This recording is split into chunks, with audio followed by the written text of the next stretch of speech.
habitualmente se encuentran en el tubo digestivo. Entero viene de intestino. Entonces, enterobacterias significa las bacterias del intestino. Cuando mostré ese cuadrito de la flora normal bacteriana, ¿recuerdan? Intestino era una de las áreas donde se encontraban bacterias y que aquí, y se lo dije en algún momento también, que el 60% del volumen de las deposiciones diarias está constituida por bacterias. Y de ellas, el 90% es Escherichia coli y el 10% otras bacterias que habitualmente están ubicadas en esta área. Existen todas ellas en nosotras. ¿Alguien de ustedes en este momento está con diarrea? Nadie tiene diarrea. Todos creo que estamos con el tránsito normal, las heces de consistencia normal y nadie está enfermo. Sin embargo, nosotros tenemos en nuestro tubo digestivo bacterias. No necesariamente estas bacterias que se encuentran aquí no puedan ser patógenas. Hay algunas que son patógenas, que pues, es una cepa diferente que pueda ingresar por la vía oral en una contaminación alimenticia que puede desarrollar una infección a nivel digestivo, ¿no? Y hemos dicho, por ejemplo, hemos visto, y ustedes van a hacer sus casos clínicos esta semana, sobre la diarrea del viajero. ¿Quiénes van a hacer la diarrea del viajero? Levanten la mano. ¿Nadie? ¿A nadie le ha tocado la diarrea del viajero? ¿Quién produce la diarrea del viajero? Escherichia coli tiene su chapita por atrás. Escherichia coli enterotoxigénica.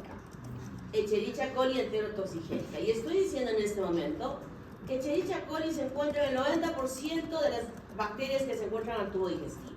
Entonces, ¿eso qué significa? Que van a haber unas Escherichia coli que sí son patógenas en el tubo digestivo, que no habitualmente.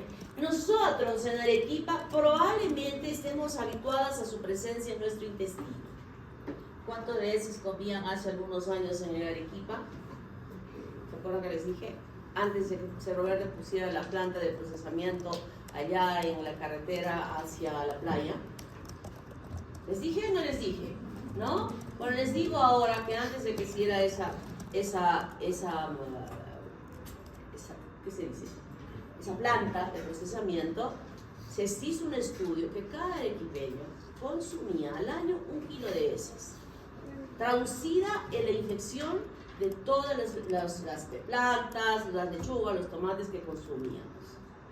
Pero hoy día no es que no tengamos nada, también seguimos consumiendo, y se los aseguro porque el año pasado una chica hizo un estudio de microbiología, me dijo al final del curso, doctora, quiero hacer una investigación. Perfecto. Se trajo las ensaladas que están de aquí, de los restaurantes que venden aquí, se trajo ensaladas de los restaurantes que venden alrededor de la Universidad Continental, en Andramani, y se hizo el estudio. Y encontramos que Escherichia coli había pues montones, o sea, en esas ensaladas crudas, a montones. Pero lo que encontramos era Salmonella y Shigella, que son bacterias sumamente patógenas en esa muestra. Entonces, hay, para conocimiento de cultura que puedan tener ustedes, hay 3 plantas que procesan las aguas salinas. Una queda en Cerro Colorado, elaborada, también construida por Cerro Verde. Otra, la que ustedes conocen cuando van a la playa por Cerro Verde. Y otra, la primaria, la antigua, que está en Chilpinilla, que queda en Socavalla. Esa era la primera. Pero hay un sector de la población de Arequipa que no va la vertiente de las aguas servidas a ninguna de las 3 plantas, sino directamente al río. Mientras se mantenga eso, igual nuestras plantaciones puestas ahora en ese estudio, que ahora sugiero otro estudio. Quien quiera hacerlo, lo hacemos. Evaluar las verduras de las vertientes de Caima, desde arriba, desde las plantaciones de Caima, y en toda la bajada del río hasta Tiabaya, lo más bajo que pueda haber. Quien quiera hacer el estudio, lo hacemos en el laboratorio. O sea, traer las verduras de todas esas, porque va a ser nuestra forma de poder determinar si están o no, como lo hemos hecho con las ensaladas que venden por aquí. Y ahí vamos a determinar si realmente estas plantas de tratamiento están siendo efectivas o no lo están siendo. Cuando veamos que desde arriba, vamos a preguntar si de repente arriba por Caima no está contaminada, diremos, ¿de dónde viene esta lechuga? De Caima, ahí está la compra. Y no la compro, la que esté más abajo. ¿Se dan cuenta? Entonces, eso hace de que nosotros podamos desarrollar, aún con las enterobacterias, infecciones. Pero lo más importante es que estas enterobacterias, que sí, vuelvo a repetir, pueden ocasionar enfermedades infecciosas en el tracto digestivo, estas puedan, cuando llegan a áreas estériles, ser potentemente patógenas para desarrollar diversas enfermedades en sistemas y aparatos que sean estériles. ¿Está claro? O sea, si esta bacteria que está en nuestro tubo digestivo no nos está ocasionando problemas, pero si una Escherichia coli llega a otro lugar, sí va a ocasionar enfermedades infecciosas. Y no solo Escherichia coli, sino las demás también que están dentro de este grupo. Entonces, esta familia Enterobacteriaceae incluye varios géneros de especies, como por ejemplo estas dos, Citrobacter, que lo estamos viendo en la práctica esta semana, está implicada en el desarrollo de las infecciones urinarias. El tracto urinario es un área totalmente estéril. Pero si hay una contaminación, que al ir, y recuérdame que tengo que enviarte las fotos para que ya vayan instalando en sus baños este dispositivo que va a evitar que se puedan producir las infecciones urinarias. Y van a instalar, y van a ver el beneficio de esa instalación. Recuérdame, para que después no lo vayan a instalar. Enterobacter igual, estas ocasionan infecciones urinarias. Están en el tracto digestivo nuestro, pero cuando se van al tracto urinario pueden producir infecciones urinarias. Escherichia coli puede producir N infecciones cuando sale fuera de su contexto, y cuando está dentro de él, de acuerdo a unas cepas, ustedes, por ejemplo, estamos hablando de Escherichia coli enterobacteriana. ¿Quién va a ser el síndrome urénico hemolítico? Ya supongo que ya se han dividido sus...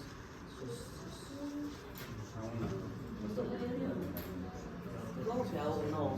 Yo ya he mandado la semana pasada para que vayan viendo el fin de semana y preparando su material. Se ha mandado. ¿Por qué eres así, Eduardo? ¿Quieres que castigue a la delegada? Le voy a decir. Pero todavía a él le toca la enfermedad del viajero. Y no hablaste, no hablaste. Entonces, ese cuadro se produce, por ejemplo, por la Escherichia coli enterohemorrágica. Escherichia coli enterohemorrágica. ¿Y cómo vamos a ver? Klebsiella pneumoniae, desde cuadros respiratorios hasta infecciones urinarias y otras que también vamos a describir cuando estemos haciendo a Klebsiella. Morganella morganti y Proteus, ¿se acuerdan de Proteus? Hace poquito lo han estudiado Proteus. ¿Cuándo? ¿Para qué sirvió Proteus? Pues acaban de dar un examen ahorita, que han estudiado para eso.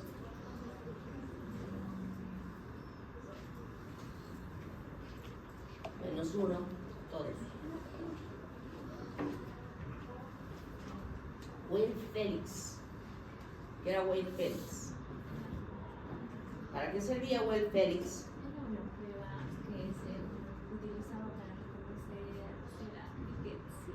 Rickettsia, así es. Diagnóstico, la prueba de laboratorio para diagnosticar la rickettsia. Wayne Félix. Y les dije, es una bacteria gram negativa, una bacteria que produce infecciones urinarias, y las características en la membrana externa del antígeno O son similares.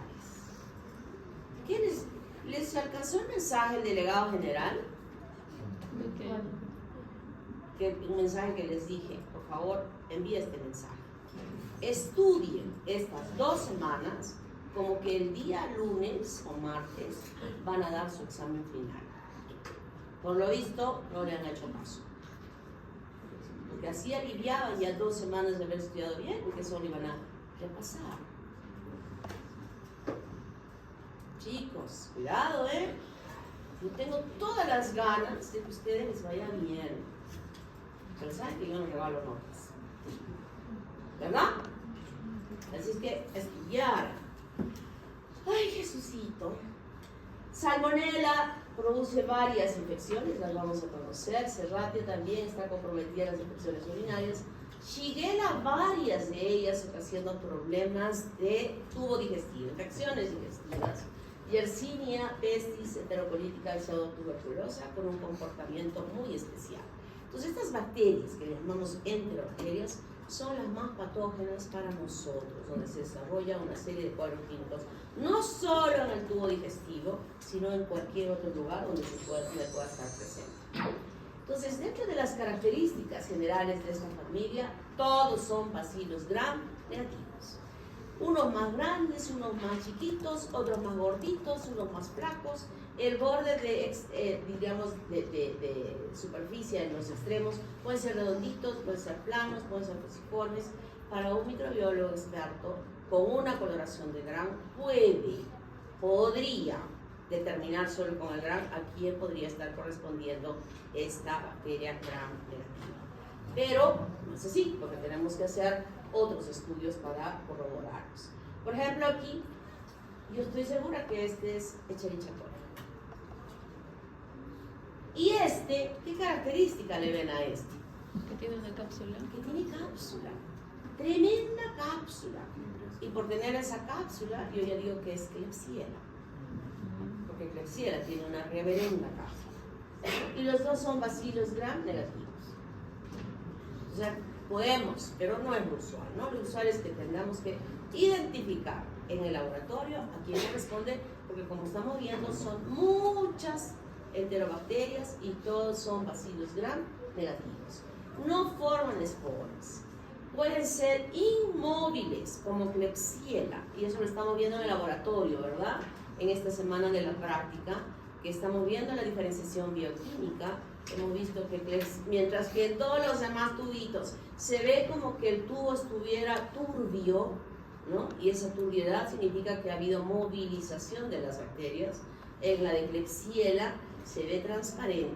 Claro, hay un tubo, uno de los tubos está bien perfectamente hecho, que el asa de coli ha entrado así hasta el fondo con la bacteria y con el pulso perfecto de quien lo hizo, que fue la doctora Lisette o el doctor Joel, no sé cuál de los dos, que les tocaba esta semana preparar la práctica, sacó la mano así rectita y no se ve nada alrededor.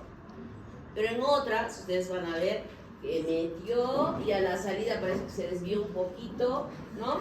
Se desvió, seguro que fue, si lo hicieron el domingo, no, pero los dos son muy sanos, o sea, nadie ha bebido. Entonces ha podido salir y se ve como una sombra, pero el resto se ve totalmente transparente. Totalmente transparente. Eso significa que la bacteria no tiene movilidad. ¿Y cuál es la característica para que la bacteria tenga movilidad?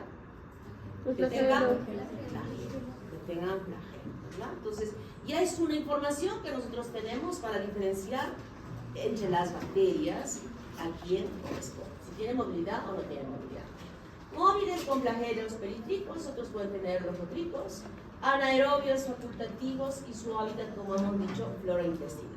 Y a partir de esa flora intestinal, la diseminación en el ambiente, en nuestra ciudad, obviamente dentro de la ciudad urbana, por las aguas servidas que contaminan el río o el agua que sirve para regar las plantaciones, ¿no? Pero si estamos hablando del campo, en la urbe, la gente evacúa libremente en el campo, que pueda estar contaminando igualmente sus plantaciones, ¿no? Entonces, están distribuidas en la naturaleza por este hecho de que salen.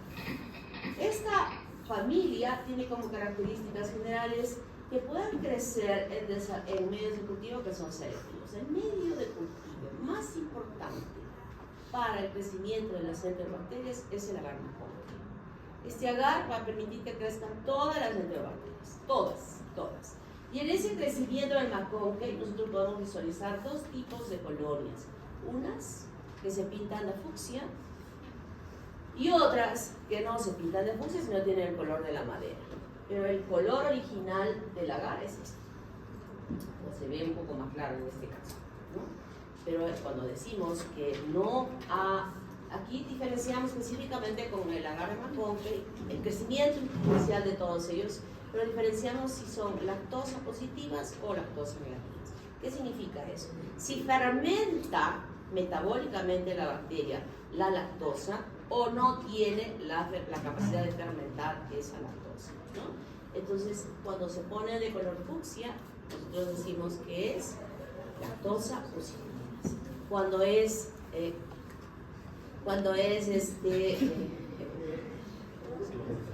mis engreídas del semestre pasado. Ella es la que les habló, ¿se acuerdan? Ese día, Micaela. Entonces, cuando la colonia no se ha pintado de este color, decimos lactosa negativas, ¿no? Decimos lactosa negativas. Y eso ya macroscópicamente, cuando uno tiene conocimiento, pues este es el Escherichia coli. O esta, que también es lactosa positiva, yo digo que es Klebsiella. Porque el Klebsiella, como están viendo en la práctica, tiene colonias mucoides que se desparraman, que se van chorreando. Y desde ya, si sus profesores no les han dicho, que seguro les han dicho, esto de que está chorreando hace que nosotros no pongamos como usualmente ponemos las placas, ¿no? La base arriba y la tapa abajo. En Klebsiella tenemos que poner al revés, porque si no se va a chorrear y se van a contaminar. Entonces, todo hay que tener cuidado de estar colocando siempre la base para abajo y la tapa encima. También tenemos el agar Quitón entérico, que lo estamos usando para Escherichia coli en el laboratorio de esta semana. Agar eosina azul de metileno, EMB, también estamos usando para que ustedes lo vean. Agar Salmonella Shigella, este es un agar que inhibe el crecimiento. Así me van a saludar ustedes el próximo año.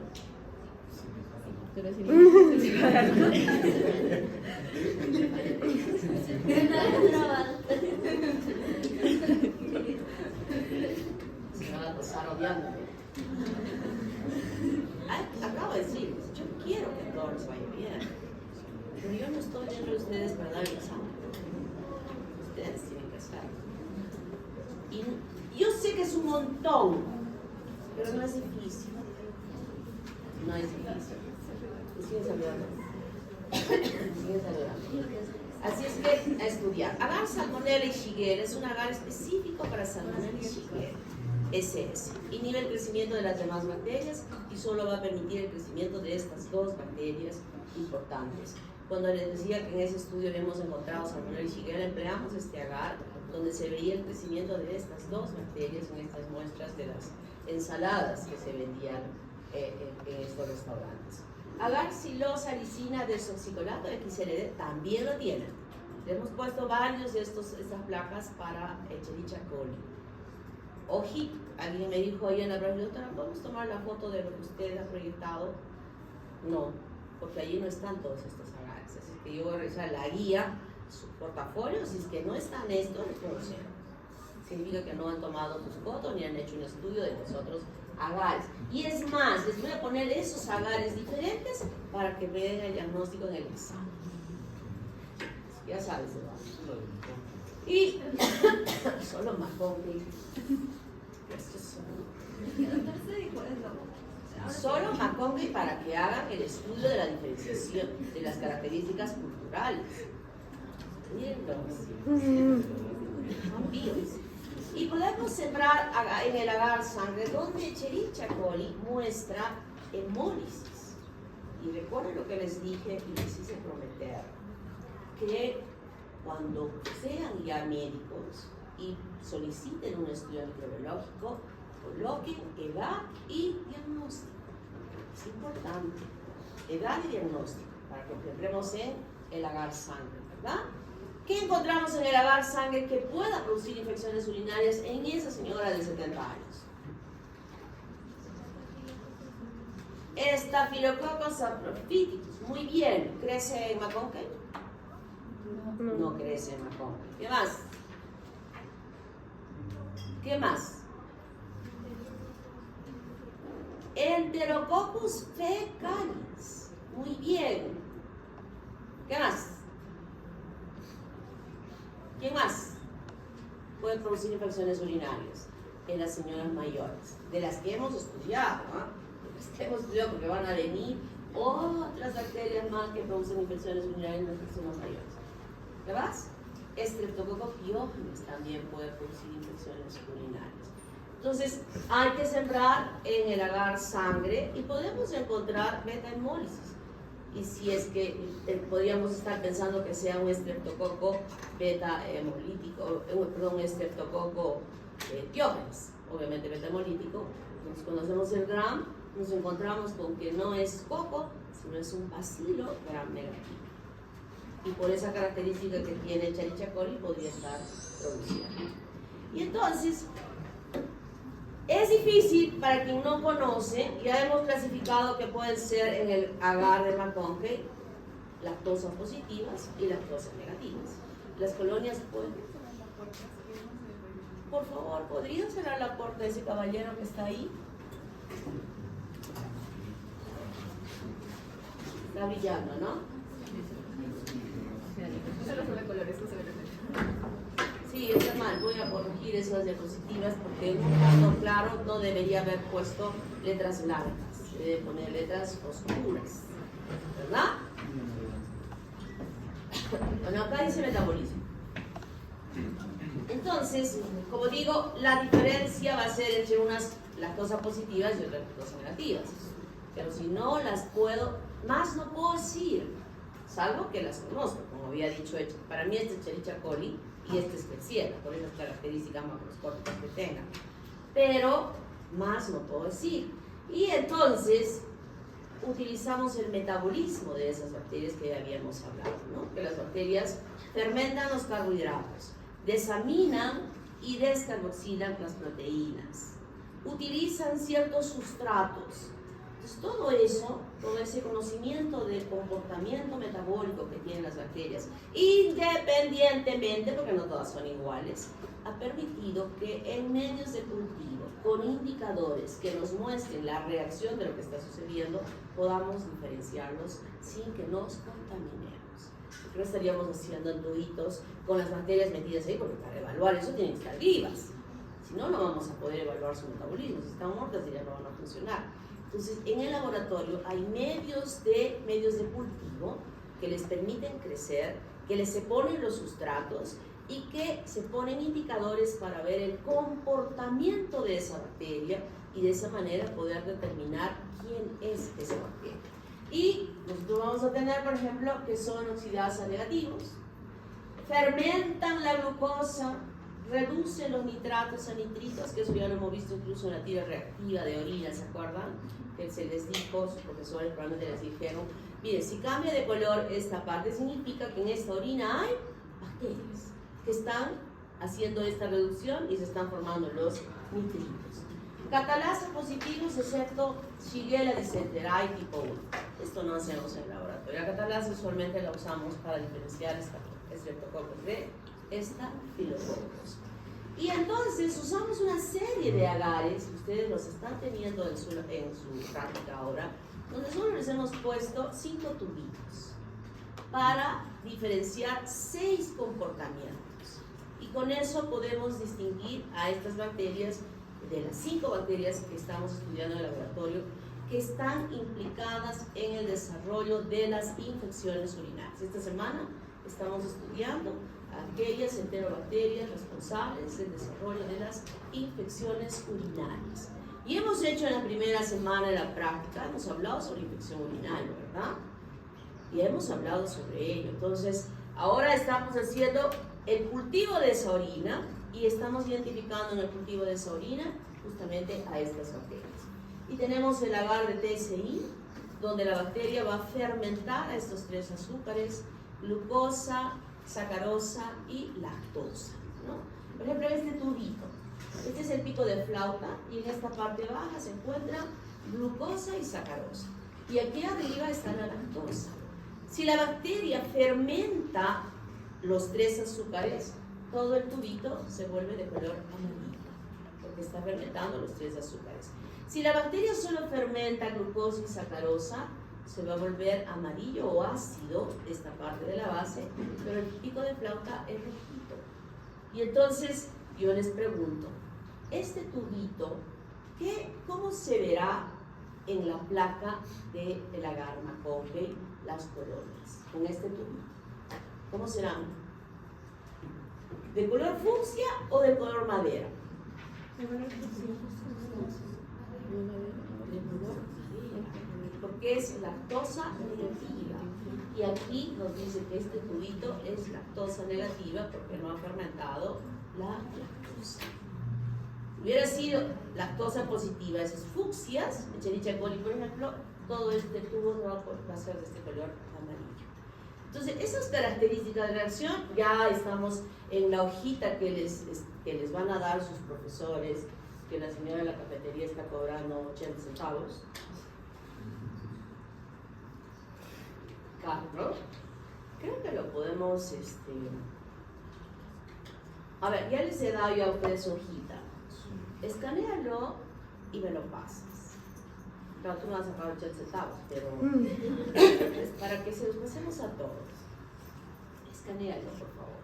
Y me lo pasas en WhatsApp, yo se lo mando al delegado, y el delegado lo comparte con todos, porque con esas hojitas ustedes van a poder hacer el estudio para decir qué bacteria es. Eso se los va a explicar profesores, pero mejor si lo hacemos ahora mismo. Como es martes, probablemente muchos todavía no han hecho prácticas esta semana y eso les va a orientar muy bien a que puedan hacer. El agar-guía, aquí tenemos lisina, el aminoácido lisina, y aquí evaluamos si la bacteria desamina o descarboxila a este aminoácido que se encuentra en el medio del cultivo. Y hay otras más que evaluamos: la formación del indol, el rojo de metilo, el rojo Pasteur, el citrato, la producción de la ureasa. Que esta identificación del funcionamiento, cuando digo ureasa, vamos a identificar si esa bacteria tiene la enzima ureasa o no. Se aplica en el medio de cultivo este sustrato de urea, y entonces si es que produce o no el amoníaco, estará cambiando de color de acuerdo a los indicadores que se tienen. O sea, estos tubitos nos sirven para que esa bacteria que ha crecido en el agar-McConkey y que es lactosa positiva, nosotros con las reacciones frente a los diferentes tubitos estemos dando un diagnóstico y decir, es Escherichia coli, o es Klebsiella, o es Enterobacter, si es que son lactosa positivas. ¿Se dan cuenta? O sea, sí damos nosotros. Este es el estudio científico que se hace en el laboratorio para decir quién es aquella bacteria que está desarrollando determinada infección en la persona. Y además podemos hacer otros estudios de serotipo, por ejemplo, que obviamente no lo vamos a poder hacer en este laboratorio, sino que hacen en laboratorios de otro nivel, cuando nosotros sabemos que esos serogrupos están constituidos por la secuencia de carbohidratos que se encuentran en el antígeno O en el antígeno K. ¿Qué es el antígeno O? Estamos hablando de enterobacterias, estamos hablando de gram negativos. Pues sabemos que externamente en esa membrana externa se encuentran estos liposacáridos, y esa secuencia de los sacáridos que se encuentran externamente no son iguales para todos, ni siquiera podría decir que sea igual para Escherichia coli. O sea, no son iguales, esas secuencias son diferentes, y en estos laboratorios se hace esta agrupación buscando eso, y como no se puede decir, podemos darle un nombre a algunos, ¿no? Como he dicho, Escherichia coli enterotoxigénica o Escherichia coli enterohemorrágica, la que produce este cuadro clínico que ustedes van a hacer en su discusión del caso clínico, por ejemplo. Pero tienen números. Por ejemplo, esta enterohemorrágica es la O157H7. Y la O está denominada justamente por el antígeno O, la secuencia de carbohidratos que se encuentran ahí. Estoy hablando Escherichia coli enterohemorrágica, Escherichia coli enterotoxigénica, Escherichia coli enteroinvasiva. O sea, son diferentes, pero son Escherichia coli, pero son diferentes en la agrupación, pues se llama serogrupo, y esto se hace en los laboratorios. Y no solamente queda ahí, ¿no? sino también se hace la serotipificación. Y la serotipificación se da por el antígeno H. Y el antígeno H es, ¿qué? El flagelo. Muy bien, niña. Por los flagelos. Y el flagelo está constituido por flagelina. Muy bien. Y la flagelina es una proteína cuya secuencia de aminoácidos tampoco es igual. Sabemos que se llama flagelina, pero la secuencia de aminoácidos es diferente entre las bacterias. Y entonces esta secuencia también hace que se denomine como antígeno H con diferentes números por esa secuencia. Yo tengo aquí, por ejemplo, miren, Escherichia coli, los serotipos 06H1, 06H12 y muchos más que se va haciendo esta clasificación ya más específica de ellos. Y también cuando algunas tienen cápsula, podemos decir, por ejemplo, O55K5H21. ¿Esta acá de dónde viene? De la cápsula. La cápsula, esos polisacáridos de la cápsula también tienen secuencias que no son exactamente iguales. Entonces esto es importante conocer, porque quiero que me entiendan esto. Escherichia coli, ¿verdad? Escherichia coli, que tiene de pronto esta misma O157H7 y estamos separándola del resto con esta serotipificación, ¿verdad? Esa. Y miren cómo es el comportamiento de las bacterias. A pesar de que ya estamos hablando de esta característica de que podrían ser ya establecidas, el comportamiento de ellas no es igual cuando está infectando a una persona. ¿Qué significa esto? Hay una palabrita que siempre se me va de la cabeza. Hablamos de genotipo y hablamos de otras que pueden estar del ambiente modificando esas expresiones genéticas. ¿Cómo se llama? ¿Fenotipo? ¿Fenotipo? No, fenotipo es lo que se ve. Esa palabra bendita siempre se me va a la cabeza. Que el ambiente influye en que se manifieste algo. ¿Sí? ¿Está recordando? Sí, ¿cómo se llama esa palabra? Multifactorial. No. ¿Cómo se llama? Sí, se están dando cuenta de lo que estoy diciendo, ¿verdad? Que no estoy en genética. Pero a mí siempre se me va la palabra. Epigenética. Epigenética, muy bien. Muy bien. Epigenética. Entonces, imagínense que esa epigenética no solamente está asociada a nosotros los humanos, sino también a la bacteria. Uno se puede infectar con esta O157H7 y en una persona desarrollar el cuadro clínico grave y en otras no. Ustedes me estarán diciendo, pero doctora, ese debe tener un buen sistema inmunológico y el otro no, y ha bloqueado que pueda actuar. Ya, dejemos de lado, todos tienen un sistema de defensa perfecto, pero la bacteria en unos ocasiona el cuadro clínico y en otros no. O sea que la epigenética también se da en las bacterias. O sea, no solamente es que no. Hay algo en él que hace que se diferencie, del otro. ¿Está claro? O sea, no es absoluto. Todos estos van a ocasionar el problema. Algo más debe tener que ha podido ser que no sea tan agresivo como el otro. ¿Está claro? Entonces ese es el comportamiento y la clasificación que se les da a estas bacterias gram negativas que tienen en su estructura todos estos componentes que son diferentes y que permiten estas clasificaciones tanto del serogrupo como de los serotipos, y que esos se hacen en laboratorios especializados y que nosotros podemos pedir y comprar una cepa de O157H7 para hacer un estudio. Lo podemos comprar. Algunas de las cepas que están viendo ustedes las estamos comprando porque ya a veces nuestro cepario, como que están muriendo algunas bacterias, cuando ya no crecen, compramos, las replicamos y nuevamente tenemos a la bacteria y ahora vamos a guardarlos porque no es que cuesten poquito, cuestan un montón, vienen de estos laboratorios súper especializados.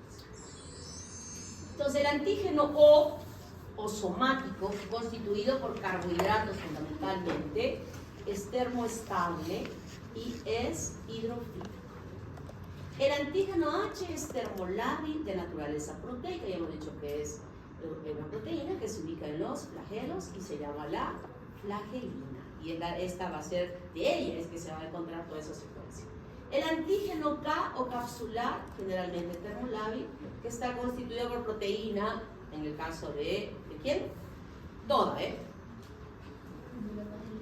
Bacillus, y el polisacárido ácido también que puedan tener. Y el antígeno V es aquella misma cápsula, pero que ya es tan grande y que tiene un rol agresivo, por eso hablamos de virulencia. Y hemos diferenciado patógeno y virulento, ¿verdad? Patógeno desarrolla enfermedad, virulenta desarrolla enfermedad grave. El antígeno K y V interfieren con la detección de los antígenos O y se destruyen por ebullición. Nosotros tenemos en esta estructura de la membrana externa todos estos componentes, tanto en el antígeno O como en la cápsula, igualmente como en el caso del flagelo, estos antígenos que nos permiten denominar con una numeración a estas bacterias. ¿Cuáles son los factores de virulencia? Estoy hablando de toda la familia, ¿eh? Ahorita no estoy hablando específicamente de nadie, estoy hablando de toda la familia. La cápsula. La cápsula K1, que está constituida por ese ácido N-acetil neuroamínico, en cepas de Escherichia coli puede causar meningitis neonatal. Cuando una mujer va a dar a luz, o sea, está ya los dolores anunciándose y va al hospital, lo que se hace en el hospital es colocarle un enema para que evacúe todo el contenido del intestino. Y es más, el enema acelera más el proceso de las contracciones para que la señora pueda dar a luz normalmente si es que es un parto por vía vaginal, ¿no? O sea, un parto eutóxico. Entonces, luego que la señora ya ha hecho la posición, antes se le rasuraba incluso el vello púbico, pero ahora ya no se suele hacer esto, pero tiene que hacerse una higiene prolija de todo el perineo, con un campo y jabón, con isodina, lavarle bien, como que va a ser un acto quirúrgico, porque de esa manera está eliminándose aquellas bacterias que están en el ano y que hayan podido caer a este periné y evitar la posibilidad que se pueda desarrollar esto. Ustedes saben que el ano está tan próximo a la vagina y estos, además que ya habíamos visto incluso que hay que cortar para hacer la episiotomía, tenemos que limpiar bien todo ese campo y evitar esta posible contaminación. El pili, no el pili sexual que ya hemos conocido, que sirve para la transferencia de genes, sino el pili de unión, que se va a unir a diferentes receptores de acuerdo al epitelio al cual se adhiera y pueda desarrollar una infección. Por ejemplo, el pili tipo 1 se une a receptores que contienen manosa. El pili P, que ya lo hemos conocido, ¿se acuerdan? Se une a un receptor galgal de unos glucolípidos que se encuentran en el neuroepitelio y que yo había mencionado en algún momento. Por ello, por esta tan firme adherencia que se produce con este pili P al neuroepitelio, es que muchas veces se dificulta un buen tratamiento de las infecciones urinarias que pueden recidivar, o sea, volverse a producir, pese a que se utiliza la terapia antimicrobiana adecuada y en el tiempo adecuado. Entonces ya es común, como parte del tratamiento de las infecciones urinarias, que además se adicione el uso ¿de qué? ¿De qué? De los arándanos. ¿Por qué? ¿Qué tiene el arándano? ¿Qué contenía el arándano? ¿Cómo se llama el ácido? Pregunta de examen. Voy a preguntar en el examen. Voy a preguntar. ¿Cómo se llama ese ácido? Que rompe esta unión y ahí sí la bacteria se va a ir y se va a completar el tratamiento. Entonces, ácido hipúrico. Ácido, pero no los debí decir para que lean. Entonces, este ácido es muy importante porque solo con él se rompe y podemos garantizar que esa señora o esa persona que está desarrollando una infección urinaria complemente bien su tratamiento. La endotoxina, ya conocemos al lípido A, que tiene este rol endotóxico. Y además, cuando la bacteria se rompe por el mismo mecanismo de que se expone el lípido A como una endotoxina, también esa ruptura de la bacteria rompe en fragmentos las 3 capitas de peptidoglicanos que tienen las bacterias gram negativas. Y esos fragmentos de peptidolicano tienen el mismo comportamiento que el lípido A en poder desarrollar todo este cuadro que habíamos dicho de shock. Un shock séptico que es grave, muy grave, y que ese cuadro clínico ya nos puede ir diciendo a nosotros: este cuadro, esta infección tan grave que está sufriendo esta persona es por gram negativos, por esa característica de reaccionar como el shock. Y no solamente tener sino llegar hasta este punto, que es el SIT. SIT se llama coagulación intravascular diseminada. ¿Qué significa esto? Que los componentes tóxicos de la bacteria están provocando que dentro de la circulación empiecen a formarse trombos. Y esos trombos van aislando, van robando, podríamos decir, las plaquetas que normalmente están circulando y ir formando estos trombos. Entonces, las consecuencias de que está en la circulación una cantidad menor de plaquetas se va a traducir con hemorragias. Hemorragia digestiva, hemorragia por la nariz, hemorragias en la superficie del cuerpo con petequias y equimosis. Y cuando un shock séptico llega hasta estas instancias, definitivamente la recuperación es muy difícil y el cuadro clínico es muy grave. Entonces, a este punto puede llegar esta endotoxina que ya había dicho. Habíamos hablado del shock, pero no había llegado hasta esta característica tan grave del desarrollo de este shock cuando se produce una infección por estas bacterias. Las exotoxinas son varias. Unas, que ya habíamos dicho, habíamos estado hablando de la composición de la endotoxina con 5 subunidades y una B y una A, ¿verdad? En este caso, por ejemplo, en aquellos chicos que van a hablar sobre la diarrea del viajero, la Escherichia coli enterotoxigénica, esta produce esta toxina. Y la toxina de su unidad B se va a acoplar y va a empezar a botar agua. Hay otras que pueden ocasionar necrosis, como por ejemplo esta, que actúa sobre el RNA ribosomal 28S, como Shiga y Shiga Light overo, que necrosan los tejidos.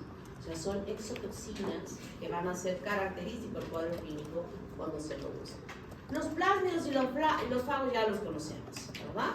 Los conocemos muy bien. Estos que se pueden transmitir o se puede pasar a través de ¿qué? De los pilis, y donde puede estar pasando la información de la elaboración de diferentes herramientas de daño, así como también la posibilidad de defenderse con la producción de enzimas que degraden a los antimicrobianos y están enfocados en la capacidad de resistencia antimicrobiana. ¿Verdad? Muy bien. Hasta acá todo está clarito. Creo que se han cansado. ¿Sí? Voy a llamar lista para que descansen un ratito.